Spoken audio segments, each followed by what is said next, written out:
Welcome everyone, ফ্লিমেন্স একাডেমির নতুন ভিডিওতে তোমাদেরকে স্বাগত। আজকের ভিডিওতে আমরা ডাফেন্দাত বই থেকে যে তোমাদের মডেল সেটগুলো রয়েছে সেই মডেল সেটগুলোকে সলভ করব। আজকে আমরা সেট নাম্বার 1টা সলভ করব। এবার ভিডিওটা শুরু করার আগে তোমাদের থেকে একটা ওপিনিয়ন নিতে চাইছি যে তোমরা তো আশা করি জানোই যে তোমাদের এবিটি এর টেস্ট পেপার কিন্তু পাবলিশ হয়ে গেছে, এবিটি এর টেস্ট পেপার। এবার আমাকে এটা তোমরা কমেন্ট বক্সে জানিও যে তোমরা এবিটি এর টেস্ট পেপারের এই যে সেটগুলো রয়েছে ওখানে সেগুলো কি সলভের ভিডিও তোমরা চাইছো কি না। কারণটা হচ্ছে কি, এবিটি দেখবে প্রত্যেকটা সেটের শেষে দেখবে উত্তরগুলো দেওয়া রয়েছে। সো যেহেতু উত্তরগুলো দেওয়া রয়েছে, স্টিল তোমরা কি ভিডিওগুলো চাইছো কিনা আমাকে জানিও। তোমরা যদি ভিডিও চাও এবিটি এর, তাহলে আমি সেই অনুযায়ী পেপারগুলো সলভ করব এবং তার ভিডিওগুলো অবশ্যই পাবলিশ করব। এবার সেটা তোমাদের প্রয়োজন আছে কি না তোমরা আমাকে জানিও। আপাতত ডাফেন্দাতের এই মক টেস্ট সিরিজগুলো কিন্তু কিছুদিন কন্টিনিউ করব আমি। আচ্ছা, তোমাদের কাছে একটা অনুরোধ আছে, তোমরা যখন ভিডিওগুলো দেখো, এই যে ভিডিওগুলো যখন দেখবে তখন দেখবে এই কমেন্ট সেকশনের জায়গাটা যে এখানে তোমরা কমেন্ট করো, এটাকে তোমরা যদি লেফট সোয়াইপ করো, মানে বাঁ দিকে যদি একবার সোয়াইপ করো, তা দেখবে এই হাইপ দিস ভিডিও এই বলে একটা অপশান আসবে। এবার এখানে তোমরা যদি হাইপ বাটনটা প্রেস করে দাও, তাহলে ভিডিওগুলো হাইপ পাবে, ফলে হাইপ পয়েন্টসগুলো আমার ভিডিওটাকে এগোতে খুব সাহায্য করবে। সো তোমরা যদি আমার ভিডিও পছন্দ করো বা তোমাদের হাতে যদি সময় থাকে, তোমরা কাইন্ডলি হাইপ ফিচারটা মানে হাইপটা করে দিতে পারো, খুব হেল্প হয় তাহলে। চলো তাহলে এবার ভিডিওটা শুরু করা যাক। এই যে তোমাদের ডাফেন্দাত বইয়ের মডেল সেট 1, এটা প্রিপেয়ার করেছেন এই সমুজ্জ্বল ঘোষ নামে একজন টিচার। সেটটা যাদের কাছে ডাফেন্দাত বই আছে তাদেরকে আমি বলবো সেটটা তোমরা পুরোটা সলভ করো, দেন ভিডিওটা দেখো এবং কত কি মার্কস হচ্ছে সেটা কমেন্ট বক্সে জানিও। যাদের কাছে ডাফেন্দাত বই নেই তারা ভিডিওটাকে আমি সেকশন ওয়াইজ কোয়েশ্চেনগুলো দেখিয়ে দেবো, সেই কোয়েশ্চেনগুলো তোমরা ওইখানে ভিডিওটা পজ করে সঙ্গে সঙ্গে উত্তরগুলো করো, দিয়ে সেকশন ওয়াইজ উত্তরগুলো মিলিয়ে নাও। সেকশন ওয়াইজ বলতে আমি বলতে যখন এখন তোমরা দেখতে পাচ্ছ 1 থেকে 5 পর্যন্ত এই 5টা কোয়েশ্চেন কিন্তু ক্লিয়ারলি দেখা যাচ্ছে। সো 1 থেকে 5 পর্যন্ত আমরা এখানে সলভ করো, দেন নেক্সট সেকশনে যখন যাবো তখন আবার ওইখানে আমি 5টা বা 7টা যে কটা হোক কোয়েশ্চেন দেখিয়ে দেবো। সে কটা কোয়েশ্চেন ওইখানটা তোমরা ভিডিওটা পজ করে সলভ করো, সলভ করে উত্তরগুলো মানে কত মার্কস হয় সেটা কমেন্ট বক্সে জানিও। তাহলে আজকের প্রথম প্রশ্ন, Delhi was dash miles away from Dehra. Delhi তাহলে দেহরা থেকে কত মাইলস দূরে? এটা 30 মাইলস হবে। সেকেন্ড প্রশ্ন, the story the night train Deoli is about. তাহলে স্টোরি নাইট ট্রেনের দেহলি, নাইট ট্রেন দেহলিটা কী নিয়ে? Ruskin Bond's college life, college life ঠিক ডেসক্রাইব করছে না। কলেজ লাইফের সময় ঘটনাটা ঘটছে ঠিকই, কিন্তু কলেজ লাইফটাকে তো ডেসক্রাইব করছে না। কলেজ লাইফ মানে কি, তিনি কলেজে গিয়ে কী করছেন সেই পার্সপেক্টিভটা, সেটা কিন্তু এখানে দেওয়া নেই। বাস জার্নি, এটা তো হবেই না। অপশন সিতে আছে অ্যান আনরিকোয়েটেড অ্যাডোলেসেন্ট লাভ। আনরিকোয়েটেড মানে হচ্ছে কি বলতে গেলে ওটা বলা যেতে পারে ওয়ান সাইডেড। অ্যাডোলেসেন্ট মানে ওই ছোটোবেলার, আর অ্যাডোলেসেন্ট লাভ মানে একটা ওয়ান সাইডেড লাভ স্টোরি, অবশ্যই এটা বলা যেতে পারে। Ruskin Bond's life in Dehra, না দেহরাদুনে তার জীবনটাও ঠিক ডেসক্রাইব পাচ্ছে না। মানে দেহরাদুন বলতে তিনি যে গ্র্যান্ডমার কাছে গিয়ে যে সময়টা কাটাচ্ছেন সেটাও কিন্তু গল্পটাতে খুব একটা বেশি ডেসক্রাইবড হচ্ছে না। এটা বেসিক্যালি ওনার এই আনরিকোয়েটেড অ্যাডোলেসেন্ট লাভ মানে ওয়ান সাইডেড লাভ যে মেয়েটার প্রতি, সেটাকেই প্রকাশ পাচ্ছে। তাহলে 2-1টার উত্তর সি। 3-1টা, the tea seller was busy washing the utensils, না। মেকিং টি, এটাও হবে না। টকিং টু দ্য কাস্টমার্স হবে না। Serving tea somewhere on the train, তাহলে এটা অপশন উত্তর ডি। 3-1টা তাহলে ডি। 4-1টা, the jungle across the railway tracks would be visible in the faint light of dawn, electric bulbs, oil lamps, the moon, এটা electric bulbs হবে। 5-এরটা, the Shiva temple was about dash minutes walk from Kalam's house, 10 minutes walk. এবার তোমরা এই 6 থেকে, যারা video দেখে উত্তর করছো তারা 6 থেকে 9 পর্যন্ত সলভ করো। ভিডিওটা এখানে পজ করো, পজ করে এই 4টে কোশ্চেন সলভ করো, দিয়ে এগেন ভিডিওটা প্লে করে তোমরা মিলিয়ে নাও। আমি উত্তরগুলো কন্টিনিউ রাখছি। 6 নম্বর প্রশ্ন, দ্য ব্যাংকার, তাহলে ওয়েলদি, প্রুডেন্ট, ইম্পালসিভ, স্পয়েলড। তাহলে চুজ দ্য রং আনসার, মানে রং অপশান, কোনটা ভুল? ওয়েলদি তো উনি ছিলই, ইম্পালসিভও ছিল, স্পয়েলডও ছিল, তাহলে প্রুডেন্ট ছিল না। তাহলে এটাই উত্তর হবে, মানে অপশন বি উত্তর। প্রুডেন্ট মানে হচ্ছে বিচক্ষণ। তোমরা যদি মনে থাকে তাহলে তোমরা একটা কমেন্ট বক্সে জানিও যে তোমাদের গল্প বা কবিতাগুলোর মধ্যে কোন ক্যারেক্টারটাকে প্রুডেন্ট দেখানো হয়েছে। আমি এটা হিন্দি দিচ্ছি যে কবিতাগুলোর মধ্যে কোনো একটা ক্যারেক্টারকে প্রুডেন্ট দেখানো হয়েছিল, সেটা তোমরা জানলে বা মনে থাকলে কমেন্ট বক্সে জানিও। 7 নম্বর প্রশ্ন, pick out the false statement, ফলসটা খুঁজতে হবে, মানে কোনটা ভুল। During the first year of imprisonment the lawyer played piano, প্রথম ইয়ারে পিয়ানো বাজিয়েছিল, ট্রু আছে এটা। In the first year he read books of light character, অবশ্যই লাইট ক্যারেক্টার নিয়ে বই পড়েছিল। In the first year he enjoyed wine and tobacco a lot, না ওয়াইন অ্যান্ড টব্যাকো প্রথম বছর খাইনি, তাহলে এটা ফলসে গেল। তারপরে option, in the second year the prisoner started playing the violin, violin উনি কখনোই বাজায়নি, তাহলে এটাও ফলস। বেসিক্যালি তাহলে 3 ফলস হলো, 4 ফলস হলো, তাহলে ফলসটাই বাজতে বলেছে, তার মানে 3 4, অপশন ডি উত্তর। 8এরটা, স্টেটমেন্ট এতে বলেছে Jainulabdeen and Pakshi Lakshmana Shastri were close friends, অবশ্যই তারা দুজন খুব ক্লোজ ফ্রেন্ড ছিল। স্টেটমেন্ট বিতে বলেছে they often discussed spiritual matters, হ্যাঁ তারা অবশ্যই স্পিরিচুয়াল ম্যাটার নিয়ে প্রায় আলোচনা করতো, দুটোই তাহলে কারেক্ট আছে। তাহলে option D, both A and B are true. 9 নম্বর প্রশ্ন, the banker proceeded to kill the lawyer at, banker কখন লয়ারকে মারতে বেরিয়েছিল, সেই লাস্ট ডে যেদিনকে সে ছাড়া পাবে তার আগের দিন রাত্রিবেলা basically. 3 AM, 6 AM, 11 AM, 11:30 PM, এটা হয়েছিল মাঝরাতে, মানে 3 AM। 3 AM কিন্তু মাঝরাত, 12টার পর থেকে AM হয়ে যায়। 10 নম্বর প্রশ্নটা উত্তর করে নাও এখানে পজ করে, আমি উত্তরটা কন্টিনিউ রাখছি। অ্যাসারসনে বলেছে Kalam's mother was an ideal helpmate of his father, অবশ্যই কলমস মা একজন আইডিয়াল হেল্পমেট ছিল। রিজনে বলেছে Ashiamma garnered the same generous attitude as Jainulabdeen, অবশ্যই আসিয়াম্মার মধ্যে একটা জেনারাস কোয়ালিটিস ছিল, সেই উনি প্রচুর লোককে খাওয়াতে, নিজের সে কালাম ওখানে বলেছিল না, সেই বলেছিলেন না যে আমাদের বাড়িতে আমাদের ফ্যামিলি মেম্বার্স থেকে বেশি বাইরের লোকেরা খেত, তাহলে ওই অ্যারেঞ্জমেন্ট ওনার মাই করতো, তাহলে ওনার মাও যথেষ্ট জেনারাস ছিল, তাহলে দুটোই ঠিক। এবং এই কারণেই তো বলা হচ্ছে যে উনি একজন আইডিয়াল হেল্পমেট, মানে ওনার মাও খুব জেনারাস পার্সন ছিল, সেই কারণেই উনি একজন ideal helpmate of his father, তাহলে দুটোই ট্রু এবং একে অপরের সাথে কানেক্টেডও।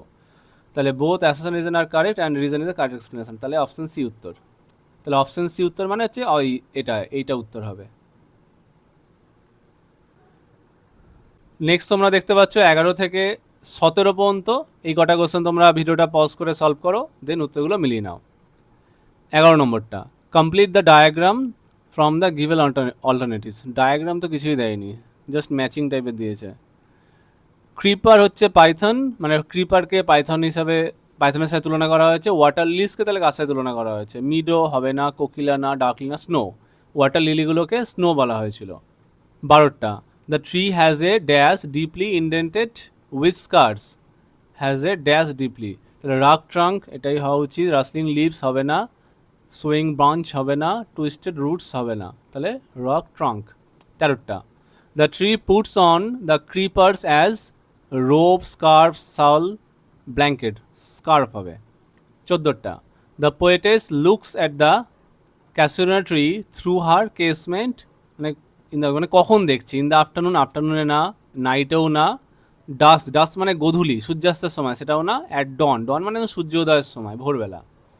15টা, pick out the false statement, ফলসটা বাঁচতে বলেছে, মানে কোনটা ভুল। Casuarina tree represents, casuarina tree কী রিপ্রেজেন্ট করছে, মেমোরি, অবশ্যই তরুদত্ত তার ছোটোবেলার মেমোরিটাকে রিকল করছেন।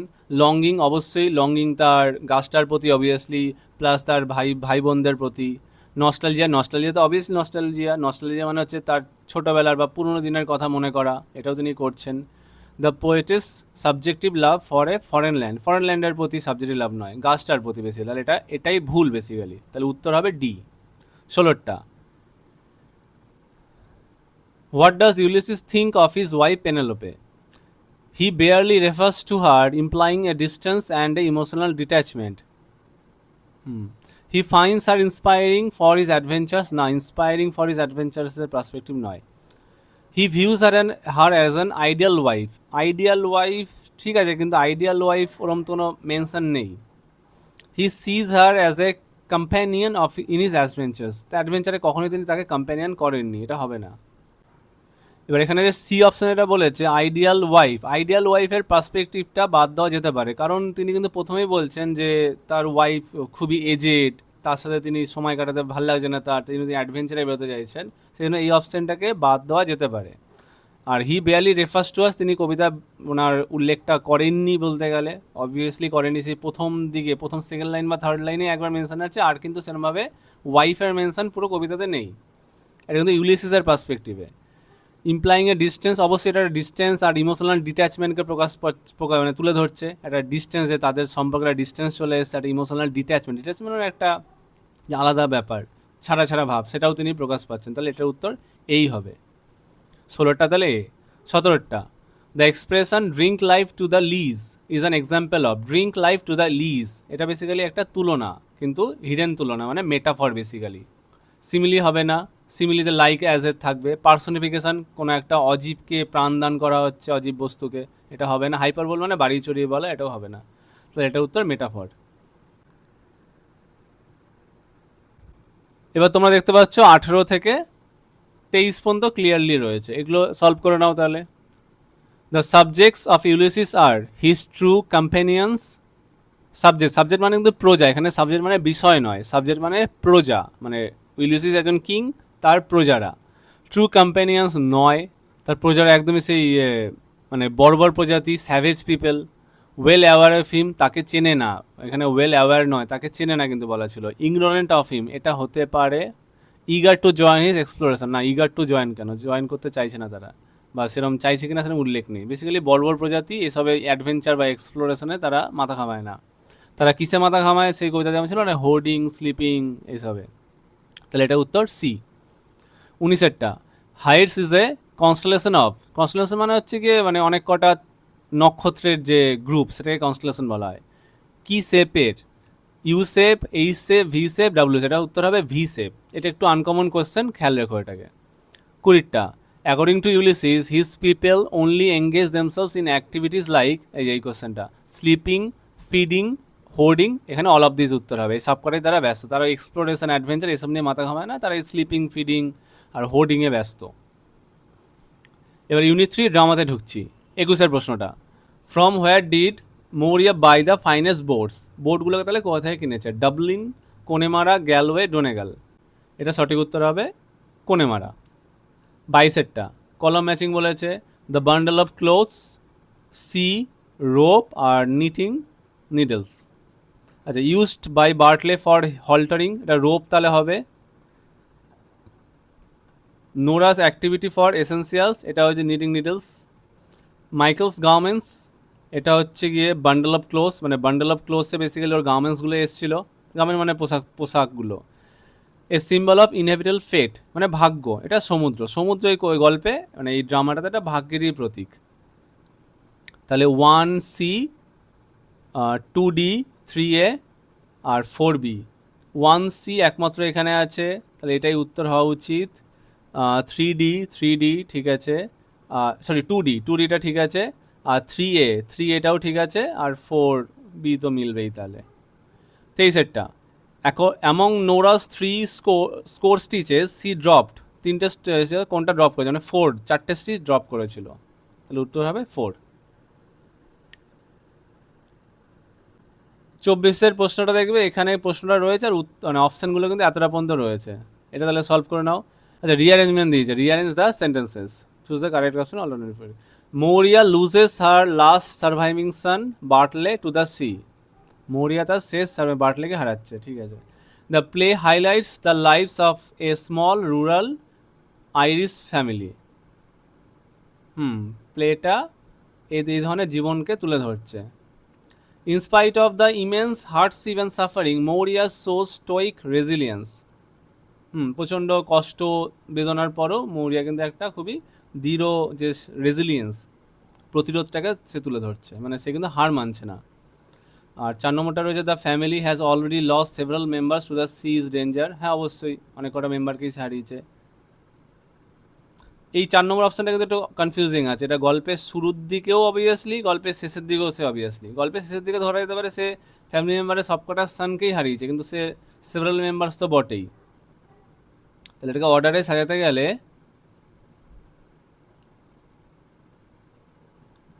দেখো, এই 1 আর 3, 1 আর এই 3 কিন্তু এটা কিন্তু ডিরেক্টলি লাইন তোলা কোশ্চেন, মানে গল্পে এই লাইনগুলো কিন্তু আমরা পাই, মানে এক্স্যাক্টলি পাই না, তবে এই থিমেটিক লাইনগুলো কিন্তু আমরা পাই।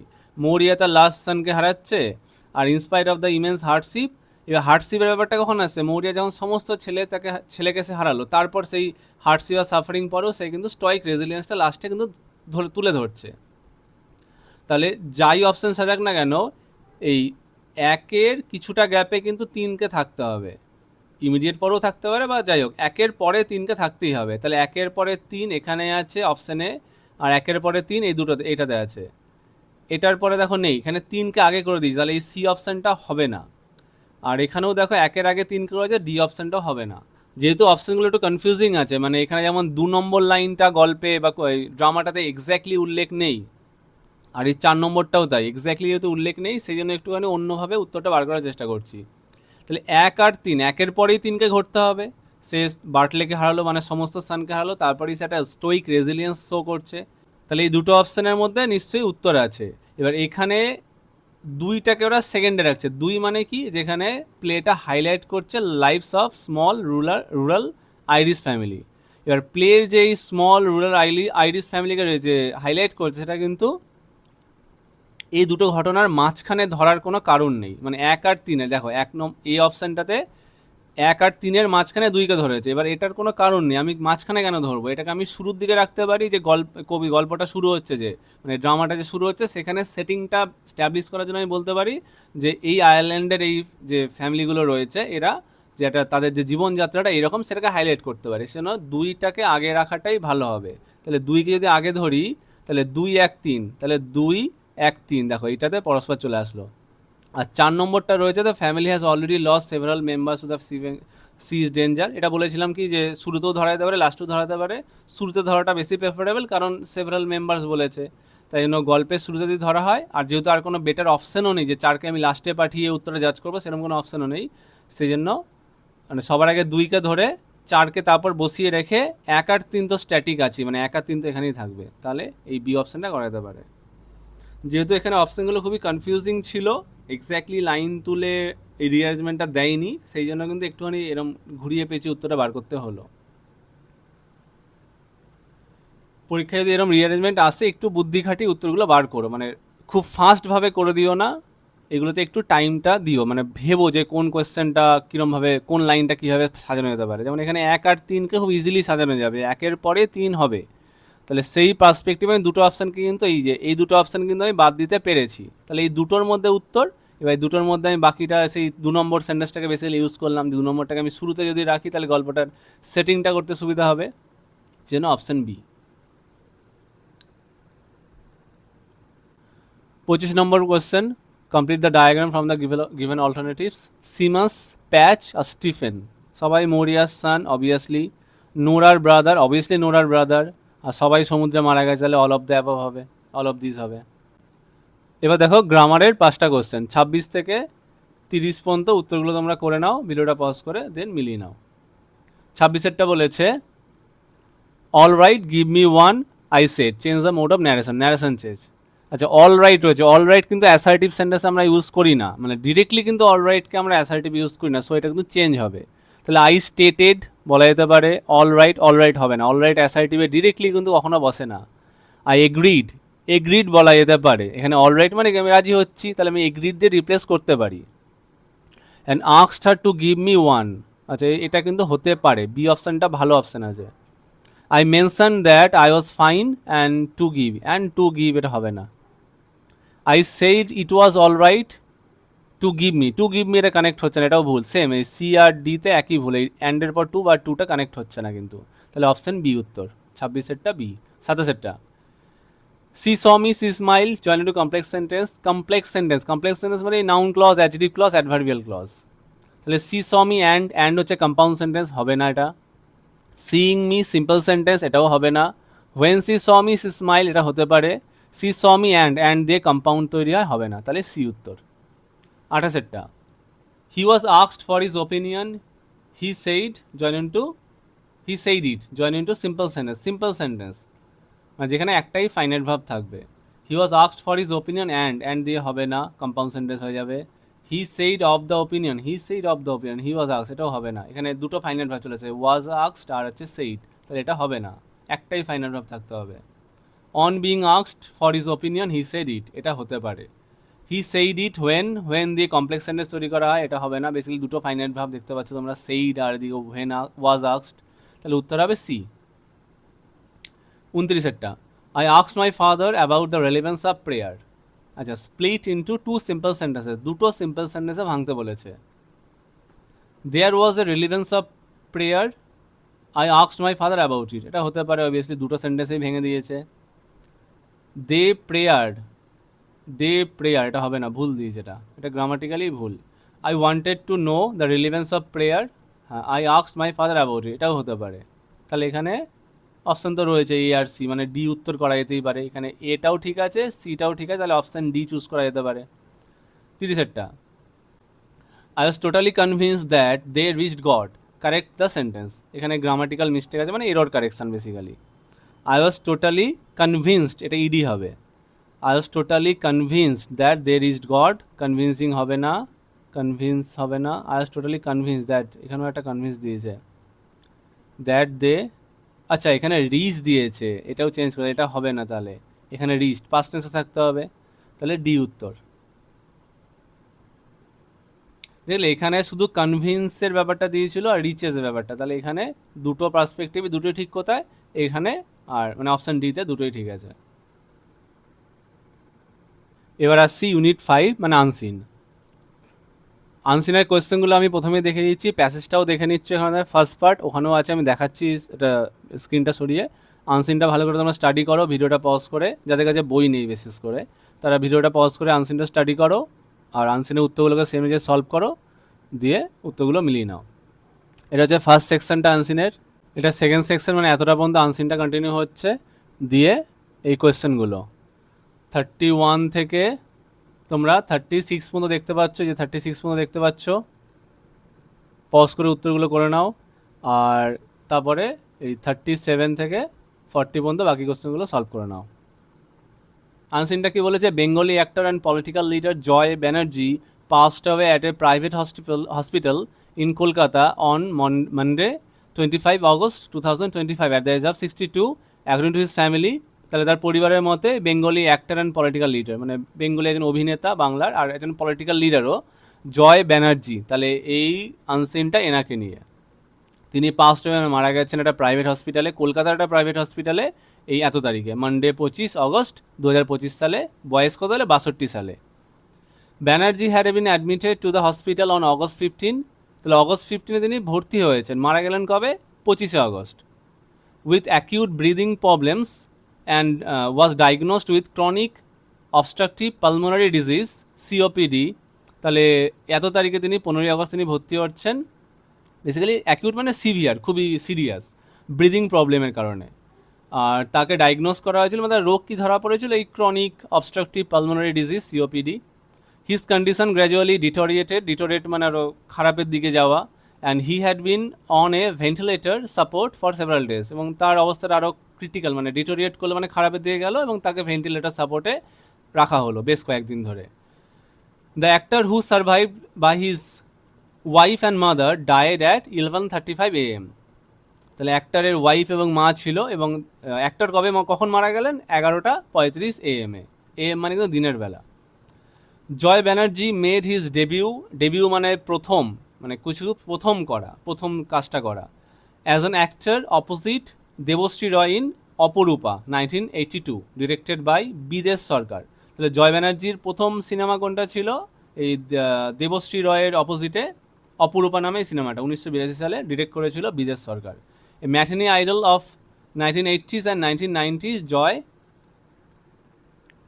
Banerjee delivered a string of Tollywood hits including Hirak Jayanti 1990, Milan Tithi 1985 and Nagmoti 1983, along with the critically acclaimed film Chopper 1986। তাহলে এই লাইনটা কি বলেছে, আচ্ছা এই যে ম্যাটানি আইডল কথাটা দিয়েছে, ম্যাটানি মানে হচ্ছে বেসিক্যালি দুপুরবেলা, মানে দেখবে সিনেমা থিয়েটারের ক্ষেত্রে কথাটা খুব প্রচলিত, সিনেমার ক্ষেত্রে যে ম্যাটানি শো, তাহলে ম্যাটানি, এবার এখানে দিয়েছে ম্যাটানি আইডল মানে যে খুবই মানে অ্যাট্রাকটিভ একটা ক্যারেক্টার, মানে এই যে জয় ব্যানার্জি খুবই অ্যাট্রাকটিভ একটা ক্যারেক্টার ছিল, মানে খুব পপুলার একজন সিনেমা আর্টিস্ট ছিল। কোন সময়কার, 1980 এবং 1990-এর দশকের। Joy Banerjee delivered a string of Tollywood hits, মানে প্রচুর টলিউড হিট দিয়েছেন, সিনেমাগুলোর নাম দিয়েছে হীরক জয়ন্তী, মিলন তিথি, নাগমতি।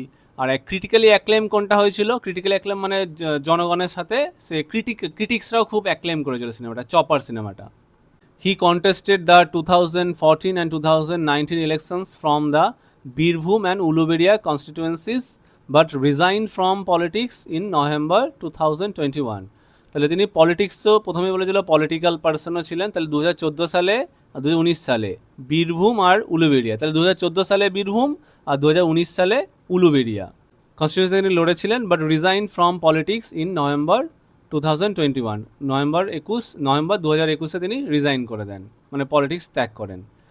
শতাব্দী Roy, his co actor in many film said, Satabdi Roy একজন বিখ্যাত একজন অ্যাক্ট্রেস, তিনি বলেছেন, কি বলেছেন, আই অ্যাম স্যাটার্ড, স্যাটার্ড মানে বেসিক্যালি ভেঙে যাওয়া, দুঃখ পাওয়া প্রচণ্ড পরিমাণে। I knew Joy was ailing for quite some time, ailing মানে অসুস্থ, আমি জানতাম জয় অনেকদিন ধরে অসুস্থ। And we all are praying for his recovery, এবং আমরা সবাই তার রিকভারি চাইছিলাম বা প্রে করছিলাম। Union minister doctor Sukanta Majumdar expressed his condolence over Banerjee's untimely demise, union minister doctor Sukanta Majumdar তিনি তার দুঃখ, কন্ডোলেন্স মানে বেসিক্যালি দুঃখ বা শোক জ্ঞাপন করেছেন তার এই অসময়ের মৃত্যুর জন্য, ডিমাইজ মানে মৃত্যু। এবার উত্তরগুলো দেখি। 31, মিস্টার ব্যানার্জি ডায়েড ইন, কখন মারা গেছেন, দিনের বেলা, সে 11:35 AM উল্লেখ ছিল কিন্তু। 32, জয় ব্যানার্জি ওয়াজ বর্ন ইন, জয় ব্যানার্জি কবে জন্মগ্রহণ করেছেন। দেখো জন্মগ্রহণের সালটা ডিরেক্টলি কিন্তু উল্লেখ নেই। এই 2025 সালে তিনি মারা গেলেন 62 বছর বয়সে, তাহলে 2025 থেকে 62 মাইনাস করলে তোমার আসবে 1963, এই একটু ম্যাথামেটিক্সটা করে নিতে হবে, তাহলে 1963 অপশানে আছে। 33, choose the antonym of the word acute from the passage, অ্যাকিউটের অ্যান্টোনিম, অ্যাকিউট মানে হচ্ছে সিরিয়াস, অ্যান্টোনিম মানে বিপরীত শব্দ, সিভিয়ার হবে না, সিরিয়াস হবে না, গ্রেভ, তিনটে একই মানে, মাইল্ড হবে, মাইল্ড মানে মৃদু। 34, mister Banerjee had heart problem, liver problem, kidney problem, lungs problem. Mister ব্যানার্জির কিন্তু অ্যাকিউট ব্রিদিং প্রবলেম ছিল, ব্রিদিং মানে হচ্ছে ফুসফুস রিলেটেড, তার মানে তোমার হবে হচ্ছে লাংস প্রবলেম হবে এটা। 35, মিস্টার ব্যানার্জি লেভ behind him 1 family members, 2 family members, 3 no family members. Mister ব্যানার্জির ওয়াইফ ছিল আর মা ছিল, এই যে হিজ ওয়াইফ আর হিজ মাদার, তাহলে 2 ফ্যামিলি মেম্বার্স। 36, স্টেটমেন্ট 1-এ বলেছে Joy Banerjee was a candidate of the 2014 election from Uluberia, 2014 সালে উলুবেড়িয়া, 2014 সালে উলুবেড়িয়া না, 2014 সালে 2014 সালে তিনি বীরভূম থেকে কন্টেস্ট করেছিলেন, তাহলে এটা ভুল। আর Joy contested the 2019 election from Birbhum, এটাও না, 2019 সালে তিনি এই উলুবেড়িয়া থেকে লড়েছিলেন, মানে উল্টো করে দিয়েছে, তাহলে দুটোই ভুল হয়ে যাবে, 2014 সালে বীরভূম আর 2019 সালে উলুবেড়িয়া, তাহলে both options are false, both statements are false. 37, choose the synonym of the word debut from the passage, debut মানে শুরু করা, প্রথম, লঞ্চিং, লঞ্চ হবে, লঞ্চ করছে মানে শুরু করছে, ফার্স্ট অ্যাপিয়ারেন্স এটাও হবে, প্রথম আবির্ভাব, এন্ড হবে না, এন্ড মানে শেষ করে দেওয়া হবে না, তাহলে এ আর সি দুটোই যেহেতু হচ্ছে অপশান ডি উত্তর, তাহলে এর 37-এরটা সঠিক উত্তর হচ্ছে option D. 38, the film for which mister Banerjee is highly praised is, কোনটার জন্য মিস্টার ব্যানার্জি খুবই প্রশংসা পেয়েছিলেন, নাগমতী, হীরক জয়ন্তী, চপার না মিলন তিথি। দেখবে এখানটা লাইনটা ছিল না, এই ক্রিটিক্যালি অ্যাক্লেম ফিল্ম, মানে ক্রিটিক্যালি অ্যাক্লেম হয়েছে মানে প্রচণ্ড পরিমাণে জনপ্রিয়তা পেয়েছে বা তিনি প্রশংসা পেয়েছেন, চপার, তাহলে এটা সঠিক উত্তর হচ্ছে গিয়ে চপার। 39, mister Banerjee bade politics adieu in, bade adieu মানে হচ্ছে বেসিক্যালি বিদায় জানানো, মানে কবে তিনি পলিটিক্স ছাড়লেন, এটা 2021, এই যে নভেম্বর 2021-এ তিনি রিজাইন করলেন, তাহলে অপশান এ। 40টা, Banerjee was an actor of, Banerjee কোন দশকের অ্যাক্টর ছিলেন, বেসিক্যালি 1970s, 70s নয়, 80s হবে, 90sও হবে, এই যে 80s 90s, তাহলে দুটোই হচ্ছে যেহেতু অপশান ডি উত্তর। তাহলে এই ছিল আমাদের 40টা কোশ্চেন সেট 1 থেকে, কার কত মার্কস হচ্ছে কমেন্ট বক্সে জানিও, যার যেখানে খামতি আসছে সেগুলো তোমরা স্টাডি করো, কোন চ্যাপ্টারে লক্ষ্য রাখবে, কোন চ্যাপ্টারের নাম্বারটা ড্রপ করছে সেগুলো তোমরা ভালো করে রিভাইজ করো। Thank you for watching the video, good bye.